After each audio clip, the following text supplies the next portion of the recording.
Hi! So, mag-a-attempt nga pala ulit ako magluto ng beef tapa. At ito na nga yung beef, sugar, soy sauce, vinegar, calamansi, garlic powder, black pepper, and garlic. Naghugas na nga lang din pala ako muna ng kamay bago simulan. Pang-apat na beses ko na nga pala magluto ng beef tapa pero palpak lagi. Pero itatry natin ulit. Dito nga pala pinipigaan ko ulit yung baka para mawala yung mga dugo niya. Dinikdik ko lang yung bawang kasama yung balat niya at ilalagay lang natin dito. At ang susunod ko naman na ilalagay ay yung black pepper kasama na din ng garlic powder at yung ating calamansi. Mga 8 pieces lang pala yung nilagay ko. Niligyan ko na din ng 1/2 cup of soy sauce, 1/4 cup of vinegar, at 6 na scoop ng sugar. Hinalo-halo ko lang ng mabuti pagkatapos tinakpan ko na siya ng cling wrap. Ilalagay ko nga pala sa ref tapos i-rest lang overnight. At kinaumagahan nga, kinuha ko na sa ref at itatry ko na tong lutuin. Binuksan ko na nga pala yung kalan at bubuksan na din natin tong baka.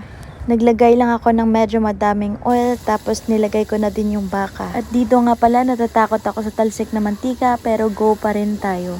Hindi nga pala ako marunong magluto pero pinag-aaralan ko dahil may asawa na tayo. Hinayaan ko nga pala to for 20 minutes hanggang matuyo at ito na siya. Nung tinikman ko nga is maalat at matigas yung baka. Ihahain ko pa rin nga pala to sa asawa ko at titingnan natin kung gaano siya ka-plastic. Ito try na nga pala na husband ko. Ayan.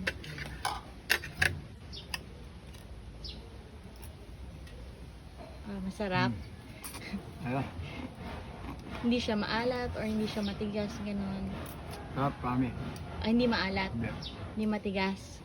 Totoo.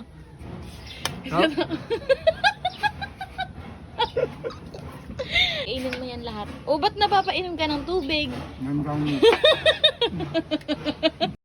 At ayun, ang galing ko talaga. Yeah!